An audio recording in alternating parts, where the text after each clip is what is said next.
Olá, sejam todos bem-vindos à primeira aula de hermenêutica jurídica. Eu sou Frank Matos, professor de vocês da disciplina. Eu já fiz um vídeo me apresentando e agora eu vou falar um pouco sobre a hermenêutica jurídica. Na verdade, essa aqui é a nossa primeira videoaula, e eu vou trazer conceitos para vocês e vou, claro, frisar por que a hermenêutica jurídica ela é importantíssima no desenvolvimento do profissional do direito.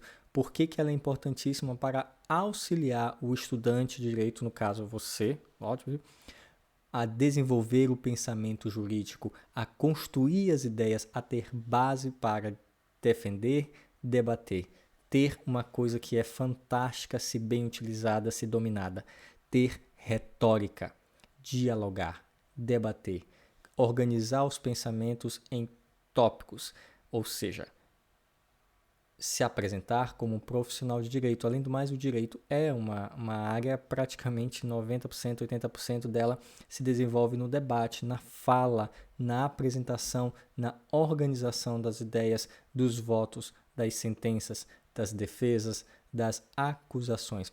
É preciso ter base, é preciso saber escrever, é preciso principalmente saber falar. Então, claro, além de saber falar e escrever, saber expressar as suas ideias, expressar o seu pensamento. Sempre existe uma, duas, três ou várias maneiras de chegar a um ponto defendendo o seu ponto de vista. E na hermenêutica jurídica nós vamos exercitar, dar base, apresentar conceitos para que você possa desenvolver o seu pensamento jurídico, desenvolver a atividade do direito.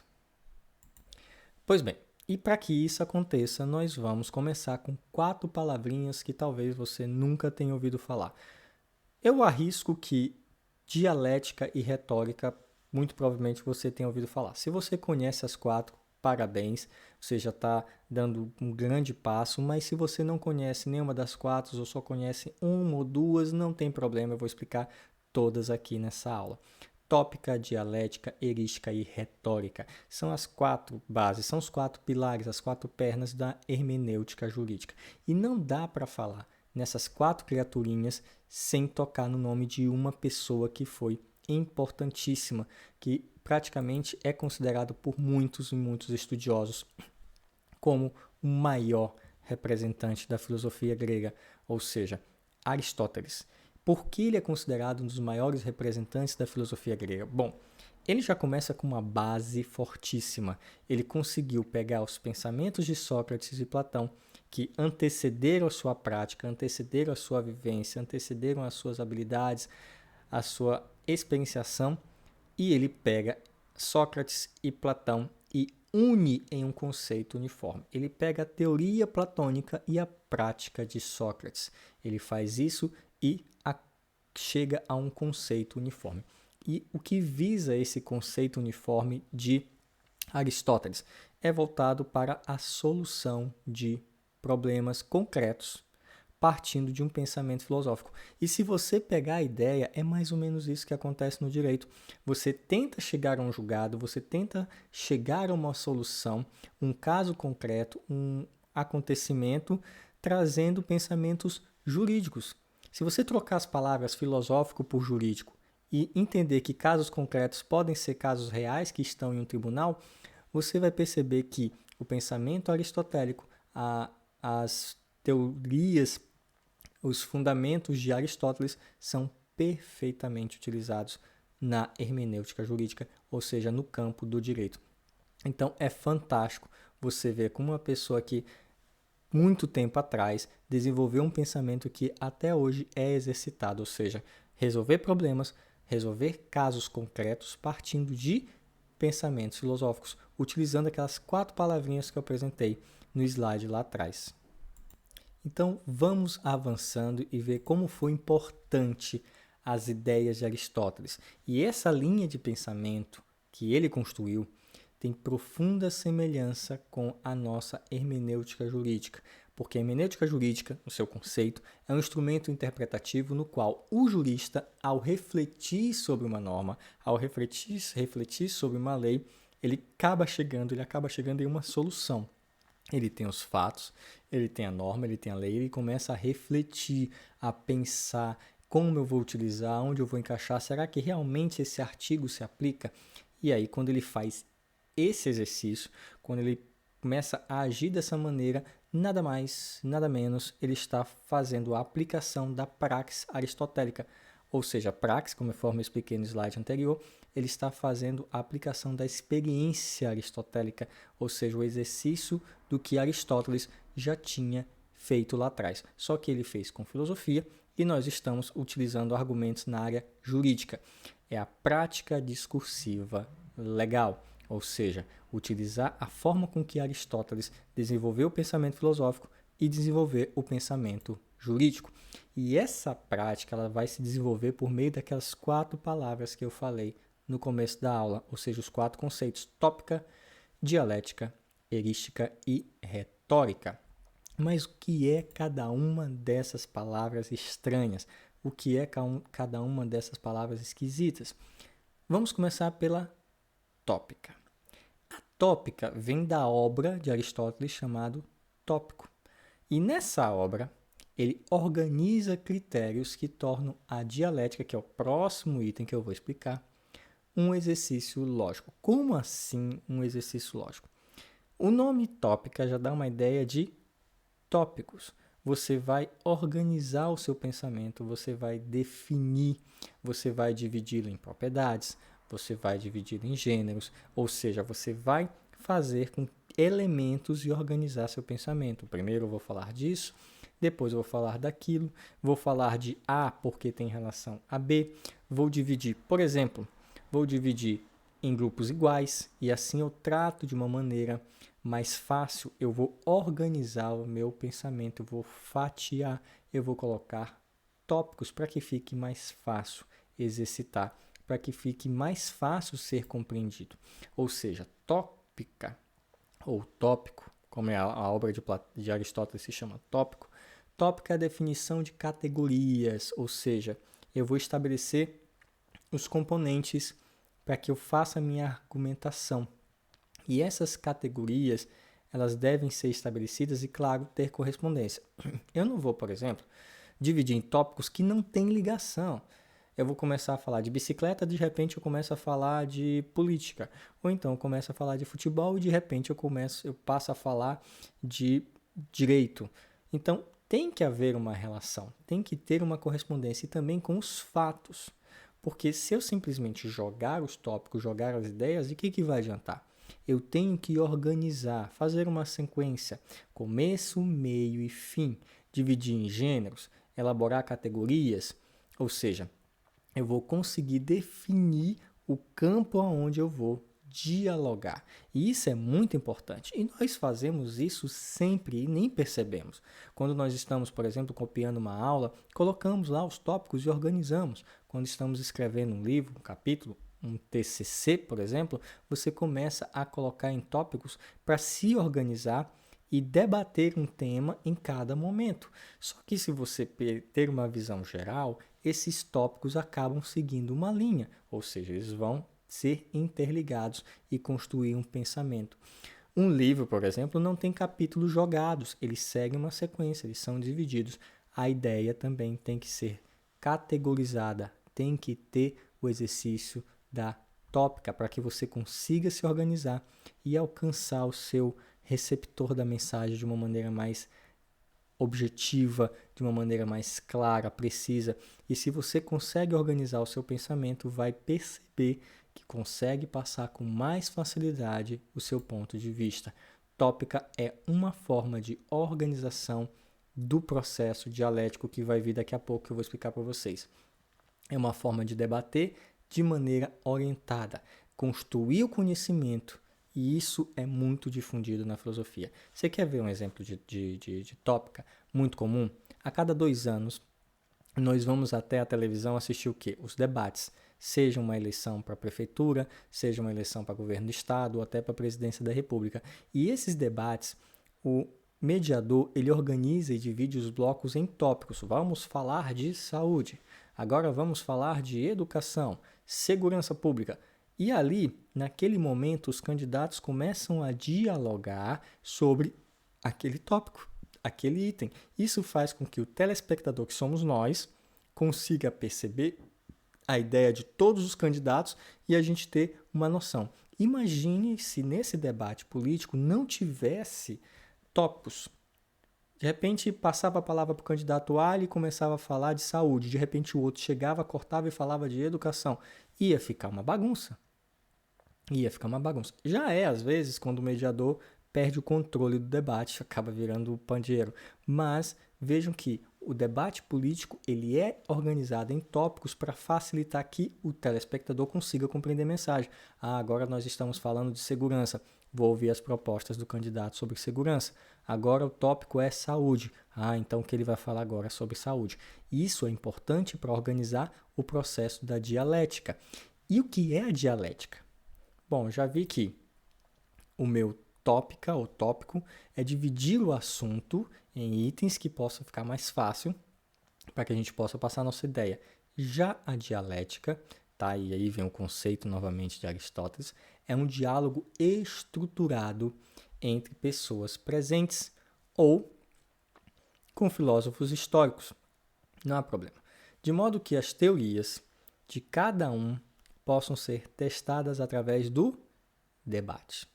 E aí vem tese, contratese, pergunta, resposta, ou seja, melhorar o conhecimento científico debatendo o ponto de vista. Mas um ponto importante, esse debate ele não deve ser agressivo como o que tem ocorrido ultimamente. Esses debates nas redes sociais. Isso é um erro muito comum. As pessoas estão agindo nas redes sociais, na internet, como se estivessem debatendo. Eu estou exercendo a minha dialética. Eu estou exercendo minha livre direito de expressão. E acabam extrapolando esses limites, até porque não sabem exatamente o que significa dialética, qual o verdadeiro significado do seu exercício. A dialética ela é um processo de confrontação de ideias, mas essa confrontação de ideias tem que ser um processo saudável, tá? São verdades que serão ditas, nada de vir com argumentos falsos, terão que ser verdades ditas, mas o processo dialético utiliza-se muito do próximo elemento que é erística. Então não é só chegar lá e sair vomitando tudo e agredindo o adversário. Você não está utilizando a dialética, você não está debatendo, você está agredindo. Então vejam, para fazer um bom discurso, fazer uma boa defesa, né, do que você acha, do que você acredita, do seu ponto de vista, é preciso primeiro organizar em tópicos, ou seja, organizar as suas ideias e depois utilizar a dialética de maneira saudável, debater, expor suas ideias, fazer perguntas, respostas, esperar que a pessoa desenvolva o pensamento juntamente com você.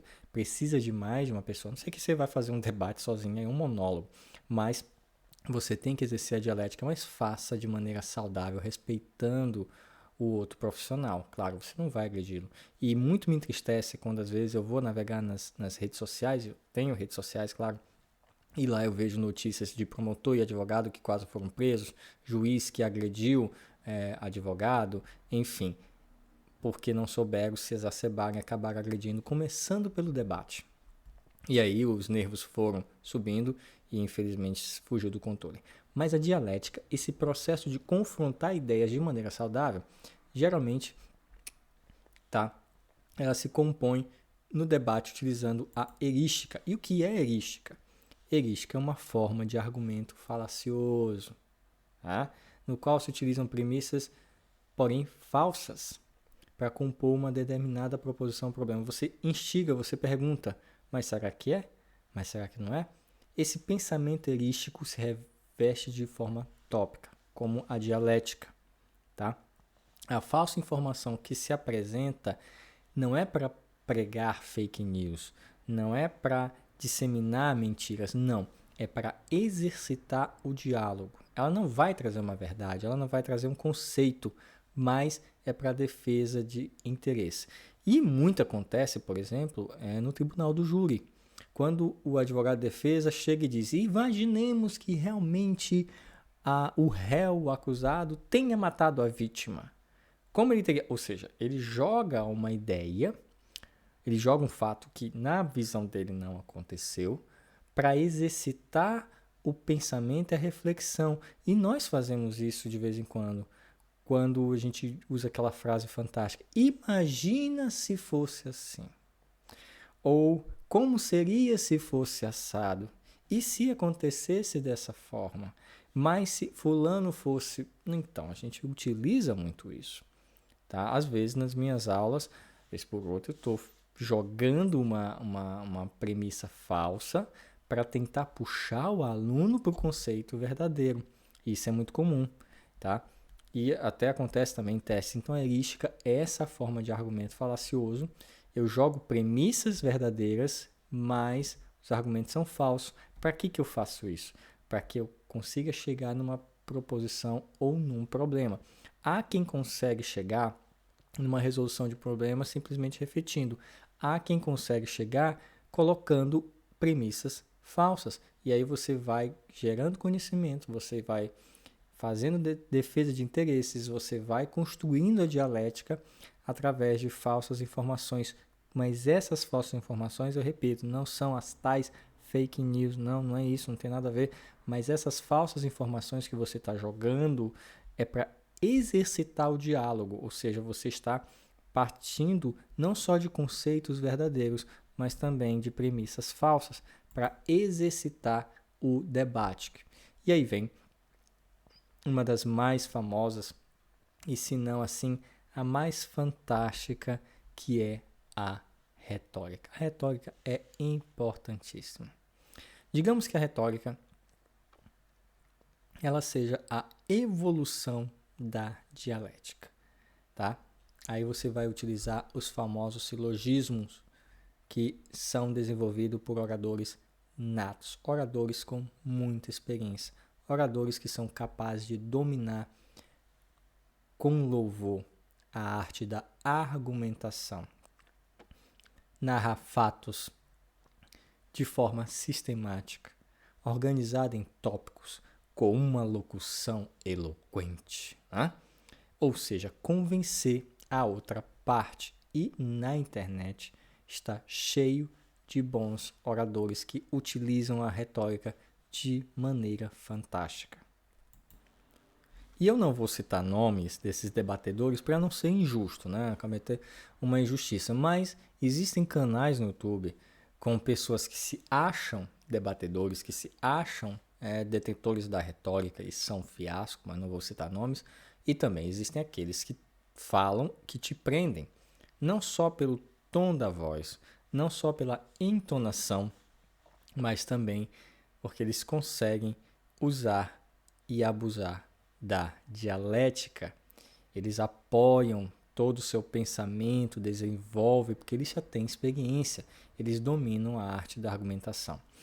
Vou dar um exemplo básico, tá, de uma frase dita de duas maneiras para você ver como o discurso pode realmente mudar todo o contexto. Se eu disser assim: Paulo foi à feira e comprou uma bola. Pronto, uma informação veloz. Mas se você chegar e disser: Paulo, um jovem garoto. Mas o que faz uma pessoa na idade de Paulo, que vai até uma feira e compra não uma boneca, não um carro, mas sim uma bola? O que queria então Paulo com esta bola? Veja que é a mesma informação que eu passei para vocês, mas no segundo exemplo, apesar de ser ridículo a montagem das ideias, no segundo exemplo eu organizei o pensamento. Eu acabei passando a mesma mensagem. Paulo foi até um local e comprou a bola. Mas na segunda, você há de convir. Ficou bem melhor. E te levou a refletir. Poxa, ele não comprou uma boneca, ele não comprou aquilo. Então vejam, a retórica é muito utilizada no direito. E se bem utilizada, faz o jogo virar. Eu já vi vários julgamentos, principalmente de tribunal de júri, em que o defensor usava e abusava da boa retórica. Ele provocava o júri. Mas por que o tribunal do júri é o melhor local para se usar a retórica? O tribunal do júri, em que são julgados crimes cometidos contra a vida, ele é composto por juízes leigos. O que são juízes leigos? São pessoas comuns, e a maioria não tem experiência nenhuma com direito, que vão chegar lá e vão simplesmente atuar como juízes. E são pessoas que se levam pela emoção. Então, se você utiliza a retórica com uma boa oratória, você utiliza a retórica organizando seus pensamentos e consegue tocar no júri, você consegue mudar o curso de um julgamento. Muito mais fácil do que simplesmente chegar lá e vomitar palavras. Por isso, a retórica ela é uma arte muito bem estruturada para direcionar um debate baseado em informações conhecidas por ambas as partes, tá?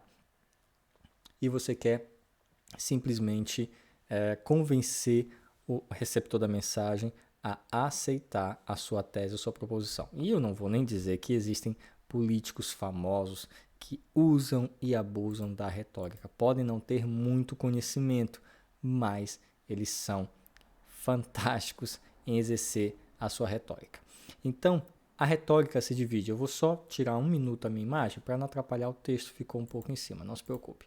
A retórica se divide em deliberativa, ou seja, entre pessoas comuns no âmbito da sua capacidade privada, forense ou jurídica, ou seja, quando você quer convencer o julgador requerido a partir dos seus raciocínios, e eu não preciso afirmar que essa segunda é o nosso foco, tá?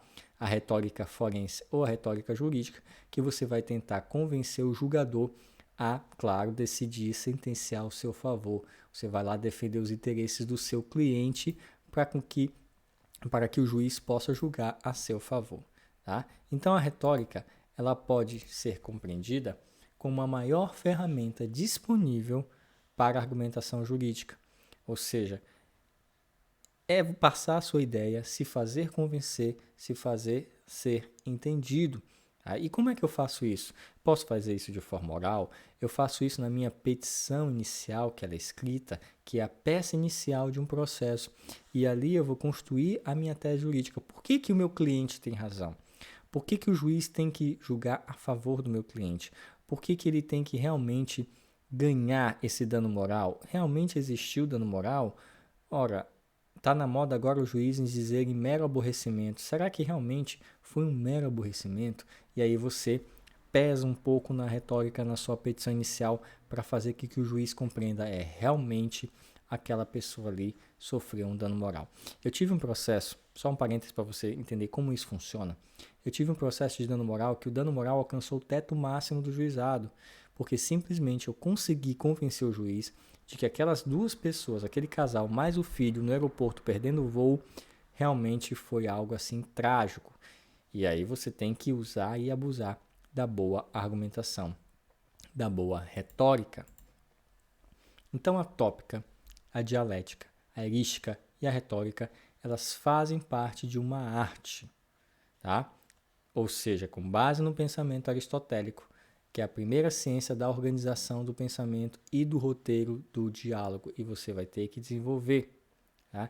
A prática, exercer o debate, tá? Trazer elementos ao diálogo e, claro, por último, a forma avançada de estabelecer meios de convencer ao longo do debate e criar silogismos, defender o seu ponto de vista sem ser agressivo, se fazer convencer, utilizando aí os elementos da tópica, dialética, erística e retórica.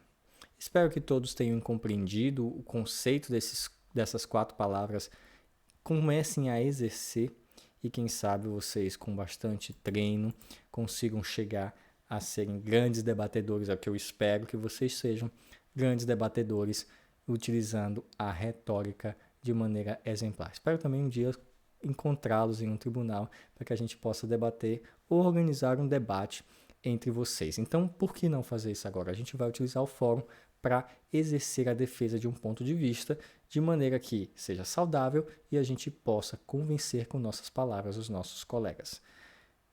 Dúvidas vocês podem mandar pelo fórum, podem mandar por mensagens. Coloquei um artigo para vocês, já tem um TDE para vocês responderem. Espero que vocês tenham compreendido a aula de hoje. A gente se vê. Até o nosso próximo encontro.